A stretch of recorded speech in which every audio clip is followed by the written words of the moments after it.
கண்ணீரை துருத்தியில் வைப்பார். கண்ணீரை எதில் வைப்பார்? துருத்தினா உங்கள் வீட்டில் ஏதாவது பாட்டிலில் சேகரித்து வச்சுருக்கீங்களா? நீண்ட காலமாக எதையாவது நீங்கள் வச்சுருக்கீங்களா? எனக்கு தெரியாது. நீங்கள் அப்படி எதையாவது பாதுகாப்பாக வச்சுருக்கீங்களா? யாராவது கொடுத்த காசு, யாராவது முத கொடுத்த கிஃப்ட்டு வச்சுருக்கீங்களா?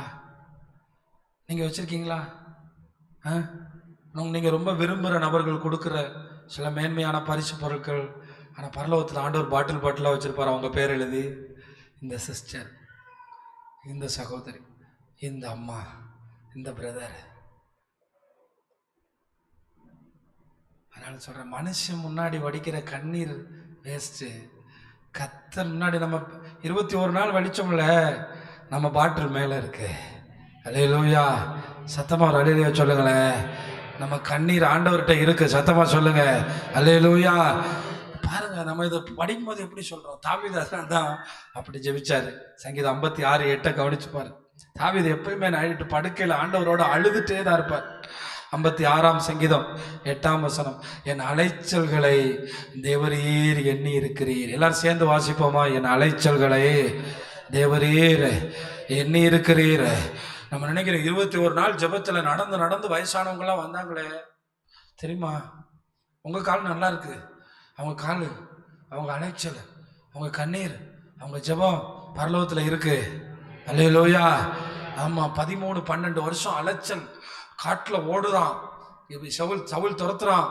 நைட்டு எங்கேயாவது ஒரு இடத்துல உட்காந்துட்டு அழுவான், கண்ணீரையே சாப்பிடுவானா. என்ன சொல்கிறான் தெரியுமா? என் கண்ணீரே எனக்கு. சில குழந்தைங்க சாப்பிடும்போது அப்படியே கண்ணீரையும் சேர்த்து என்ன பண்ணிடும்? அவன் தாவீதுக்கு கண்ணீரே, ஆத்மாவே ஏன் கலங்குற? அவ்வளவுதானா? ஆத்மா சொல்லுது, முடிஞ்சு போச்சு, சவுல் கொன்றுவான். ஆத்மாவே கலங்காத, தேவனை நோக்கி காத்துரு. கண்ணீருக்கு கண்டிப்பா கண்ணீரை கர்த்தர் துருத்தியில வைத்து ஆசீர்வதிக்கிறவர். அல்லேலூயா. அவன் காடுகளில் அம்மாவை பார்க்க முடியல, உறவை பார்க்க முடியல. எங்கேயாவது போய் நல்ல சாப்பாடு சாப்பிட போனா சொல்லி கொடுத்துட்றாங்க. தாவீது வந்திருக்கான், உடனே வாங்க. ஒரு புள்ளப்பூச்சியை பிடிக்கிறதுக்கு இராணுவமே வருது. என்ன? ஆமாம், ஒரு புள்ளப்பூச்சியை பிடிக்க இராணுவமே வருது. ஆனால் அவன் கையில் இருந்த ஒரே ஒரு ஆயுதம், உங்களுக்கு ஒன்று சொல்லவா?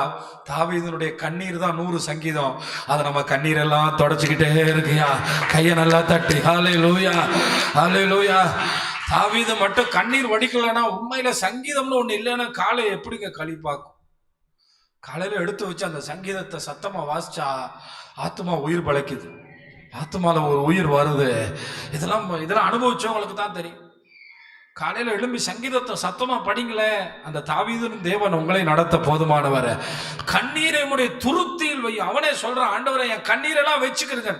அதனாலதான் நான் நினைக்கிறேன், தாவீதோட கண்ணீர் யோசபாத்தை, எசேக்கியாவை, செருபாபேலை, சாலமோனை, ஆசாவை, அபியாவை, ஆண்டவராகிய இயேசுவையும் கொண்டு வந்து சேர்த்தது. அல்லேலூயா. நான் நினைக்கிறேன் மேல போட்டு வச்சிருப்பார் போல, இது டேவிட்ஸ் கண்ணீர், டேவிட்ஸ் டியர்ஸ் போட்டு எழுதி வச்சிருப்பார். இந்த பாட்டில் எவனும் எடுத்துறாதரா, இது யாரோட கண்ணீர்? தாவீதோட கண்ணீர். கவலைப்படாதீங்க, பல ஆண்டுகளா வடிச்ச கண்ணீருக்கான பலன் வரும். கண்ணீர் பலனாய் மாறும், கண்ணீர் சந்தோஷமாய் மாறும்.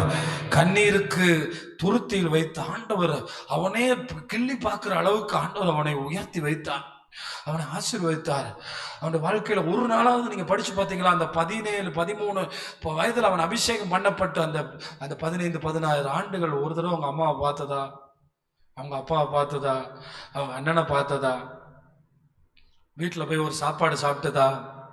அதனால தானே நாபால்கிட்ட கேட்டான், வாய்க்கு ருசியா ஒரு சாப்பாடுறா, கடைசி பிள்ளை வேறடா, ஒரு சாப்பாடுறா, ஒரு சாப்பாடு. அதனால தான் மேலே சொன்ன எல்லாம் கையை வைத்து சொல்லுங்க, ஆண்டவரே எங்க கண்ணீரை துருத்தியில வைங்க, ஆண்டவரே எங்க ஜெபங்களை துருத்தியில வைங்க, ஆண்டவரே. ஆண்டவர் எடுத்து பார்த்து பலன் கொடுக்கும்போது தான் 2வது சொன்னேன், கண்ணீர் பலனாய் மாறும்.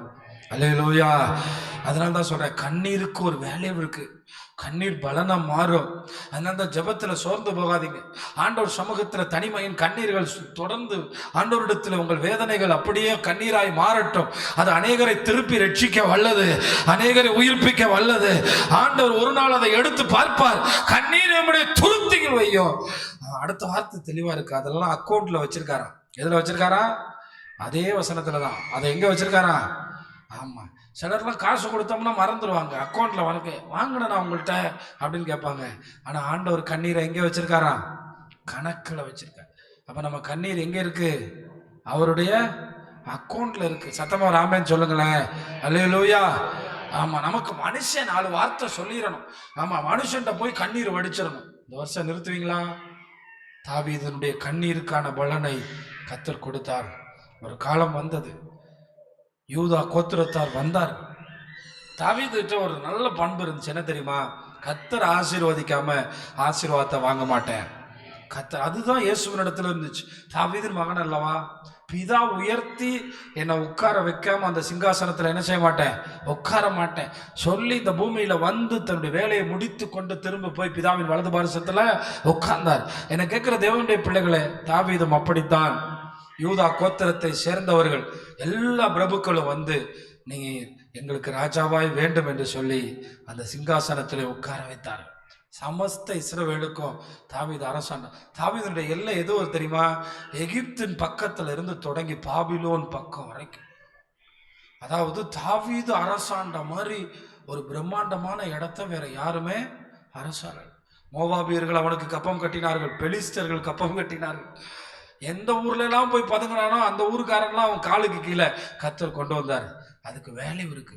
நான் நிறைய நேரத்தில் இன்னைக்கு என்னை கேட்குற தேவனுடைய பிள்ளைகளை, நிறைய பாஸ்டர்மார்களை நீங்கள் பிரசங்க பீடங்களில் பார்க்குறீங்கல்ல, அவங்க 70-80 வயசு வரை தெரியாமலே இருந்தாங்க. தெரியுமா? ஒரு பீடத்துக்கு பின்னாடி கண்ணீர் மட்டும்தான். ஆனால் நிறைய போதகர்கள் வீடு வீடாக போய் தங்களுடைய வாழ்க்கையை ஓட்டி கொண்டார்கள், காசு வாங்கி வாங்கி ஓட்டி கொண்டார்கள். ஆனால் சிலர் மேலே பார்த்து கண்ணீர் வடித்தார். ஆண்டவரை அழைத்தவர் நீர், கொண்டு வந்தவர் நீர், நடத்துபவர் நீர், எங்களை வாழ வைப்பவர் நீர், ஆத்துமாக்களை தருபவர் நீர். இதை மட்டும் பாருங்க. எந்த தேவைக்கும் மனுஷங்கிட்ட ஓடி பழகிட்டோம்னா ஆண்டவர் சமூகத்தில் முழங்கால் போட்டு அழுக தோணாது. அது நமக்கு எவ்வளவு கஷ்டமான நேரமாக இருந்தாலும் ஒன்றை மட்டும் சொல்லுங்கள், நம்புங்கள், நம்முடைய கண்ணீரை கணக்கில் வைத்திருக்கிறார். அல்லேலூயா, அல்லேலூயா. சத்தமா சொல்லுங்க, அல்லேலூயா. அதற்கு பலன் தருவார். முதல்ல சொன்னேன், பதில் அளிப்பார். ரெண்டாவது என்னது? பலன் தருவார். புரியுதா? முதல்ல பதில் அளிப்பார், ரெண்டாவது என்ன தருவார்? ஆமா, நீண்ட காலம் உலகம் பேசி இருக்கும். ஆமா, என்னது? அன்னாளின் மகன் சாமுவேல் அல்ல, அந்த வர்றாங்களா அவங்க தான் சாமுவேலோட அம்மா. என்ன உட்காந்துருக்காங்களோ, சாமுவேல் இருக்கார்ல தீர்க்கதரிசி, அவங்க அம்மா தான் அது. ஒரு காலத்துல பெனினாளுடைய அவமானம், ஆனா இப்ப கண்ணீர் பலனாய் மாறி இருக்கிறது, கண்ணீர் வெகுமானமாய் மாறி இருக்கிறது, கண்ணீர் ஆசீர்வாதமாய் மாறி இருக்கிறது. தாவீது எப்படி கண்ணீர் வடிச்சார்னு ஒரு 2 வசனத்தை சாம்பிள் காட்டவா? சங்கீதம் 6:6 பாருங்க. சங்கீதம் 34, 39, 12 நினைக்கிறேன். சங்கீதம் 6ஆம் வசனத்தை நீங்கள் கவனித்தால், என் பெருமூச்சினால் இளைத்து போனேன். நைட்டு இந்த மாதிரி அவமானங்கள் இருக்கிறவங்களுக்கு தூக்கம் வருமா? அதாவது நல்ல கவனிங்களேன், தாவீதுக்கு எப்போ தூக்கம் வருமானா, டெய்லி நைட்டு தூக்கம் வராது. ஏன்னா பயம், எப்போ சவுல் வருவான், தூக்கத்தில் வந்துட்டானா, நீ எந்திரிக்கும் வந்துட்டானா, ஓடி ஓடி ஓடி டயர்ட் ஆகும்ல, அப்போ தான் தூங்குவான். 10 நாள் 15 நாள் ஓடி ஓடி ஓடி டயர்ட் ஆன உடனே உடம்பே என்ன உண்டாக்கிறோம், அவனுக்கு என்ன வேணும், வேற வழியில செத்துருவான், தூங்காட்டா அப்படியே படுத்துருவான் எங்கேயாவது. அவன் சொல்றான், பெருமூச்சினால் இழைத்து போனேன், முழுவதும் என் கண்ணீரால் என் படுக்கையை மிகவும் ஈரமாக்கினேன், என் கட்டிலை நனைக்கிறேன். ஆனால் ஒரு நாள் கர்த்தர் பலனை கொடுத்தார். இன்னொரு தடவை கையை நல்லா தட்டி கர்த்தரை மகிமைப்படுத்துங்கள். அல்லேலூயா. கர்த்தர் அப்படித்தான் நம்மை நடத்த போதுமானவர். பிரியமானவர்களே, எத்தனை பேர் விசுவாசிக்கிறீங்க? அல்லேலூயா. ஆமா, அடுத்து பாருங்க 39:12 பாருங்க. கர்த்தாவே, 39, என் ஜெபத்தை கேட்டு என் கூப்பிடுதலுக்கு செவி கொடு, என் கண்ணீருக்கு மௌனமாயிராதே. என் கண்ணீருக்கு, எனக்கு தெரியாது அவங்க ஆபிரகாம் 170 175 வருஷம் வாழ்ந்தாரு. இவருக்கு தெரிஞ்சிருக்கு போல 70 தான் வாழ்வார்னு. நான் சொல்ல எங்க அப்பாவே 72 வருஷம் வாழ்ந்தாங்க. தாவீது ஒன்லி 70. தாவீது ஒன்லி 70. ஆமா, என்னங்க இயேசுநாதர் பிறக்கிறதுக்கு முன்னாடி 70 வருஷம் தான் வாழ்ந்தாருன்னா அவருடைய ஆயுசு நாட்கள் எப்படி பாருங்க. நான் என் பிதாக்களுக்கு முன்பாக அந்நியனோ பரதேசி. எனக்கு கொஞ்சம் காலம்தான் இருக்கு, அதனால ரொம்ப தாமதம்லாம் பண்ணிடாதீங்கப்பா, எங்களுக்கு ரொம்ப தாமதம் பண்ணிடாதீங்க, என் கண்ணீருக்கு பதில் வரட்டும் ஆண்டவரே அப்படின்னு இந்த ஆண்டுல உங்க கண்ணீர்களுக்கு கர்த்தர் பலன் தருவாராக. அல்லேலூயா.